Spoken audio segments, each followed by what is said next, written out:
Hello students, welcome to the second session of the chapter number 1 Nutrition in Plants. As in our previous session we have completely understand about the nutrition in plants. So now we are going to solve our book exercise, but before that we are going to revise some of the important points of the chapter. Firstly, nutrition. Nutrition is the process of taking in food and its utilization by the body. Second one, nutrition in plants may be autotrophic or heterotrophic. Third, photosynthesis is the process by which green plants synthesize their food using carbon dioxide, water, chlorophyll, and sunlight. Plants that do not contain chlorophyll are heterotrophic and have parasitic, saprophytic, insectivorous, and symbiotic mode of nutrition. Now we are going to solve our book exercise. Firstly, there are the knowledge based questions in which we are going to solve our fill in the blanks. Our first fill in the blank is carbon dioxide is taken from dash of leaves. In this question, it is being asking from you that from which part of the plant carbon dioxide is taken in by the plant. That is your which part? Yes, it's a stomata. Second fill up is dash is a parasitic plant. You may write any of the parasitic plant example, but here I mentioned about the cuscuta. Third is your fungi obtain food by dash nutrition. It is being asking about you how fungi get their nutrition. What is the mode of nutrition of fungi? So that is your symbiotic nutrition.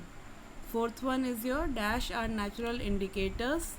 So which of the plant or biotic component having a natural indicator, that is it indicates about you that atmosphere is clean or polluted, so that is your lichens.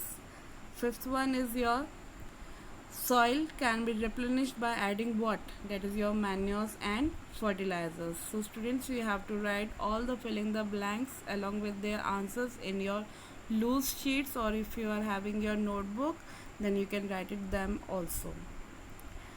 Next we are having our true and false statements. Our first statement is soil needs regular adding of nutrients to maintain its fertility. Yes, it's true.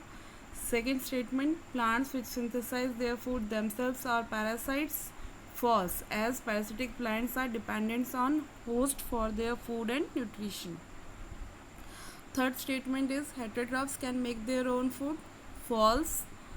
Fourth one, solar energy is converted into chemical energy during photosynthesis. Yes, it's true. In photosynthesis process, sunlight, which is also known as the solar energy, is being converted into your chemical energy. And the last statement is rhizobium bacteria can absorb nitrogen from the air. Yes, it's true, as it absorbs the atmospheric nitrogen and convert it into the nitrate. Next we come to the understanding based questions. Firstly, there are the multiple choice questions. I had mentioned you all the questions over here. You firstly write it down, and then I had also mentioned the answers at the last of the page, so you can tick mark from there.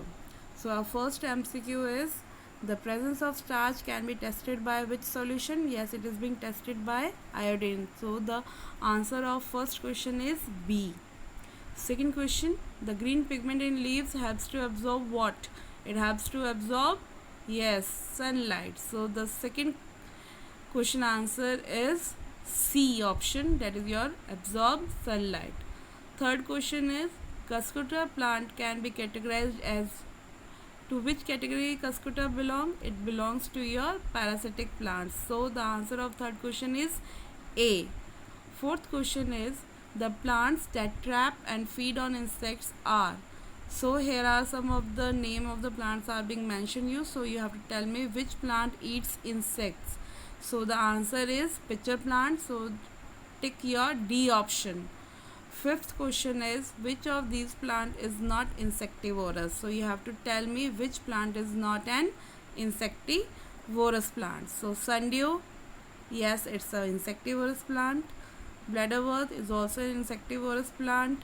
Venus flytrap is also an insectivorous plant, but people is not an insectivorous plant. So here are the answers of this MCQ, you can also tally your answer with these. Now we are having our one word question answers, or we can say coin one word for these statements. So our first statement is bacteria which live in root nodule is called your rhizobium bacteria. Second question is living organisms from which the parasitic plant derives food. So parasitic plants are dependent on other plants. So by which name we call these plants? It is also known as your host plant. Third statement is plants which grow and live on dead and decaying organic matter are also called your saprotrophs. Fourth one, a tissue that conducts water in plant is known as your xylem tissue. And the fifth question, the cells that or which control opening and closing of stoma or stomata are guard cells.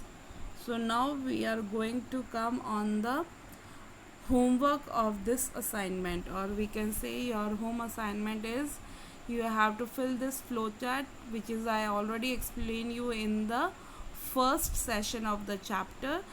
So by tomorrow you have to fill this flowchart. Along with that you have to learn this book exercise, and then we come with the question answers of this chapter. Bye bye students.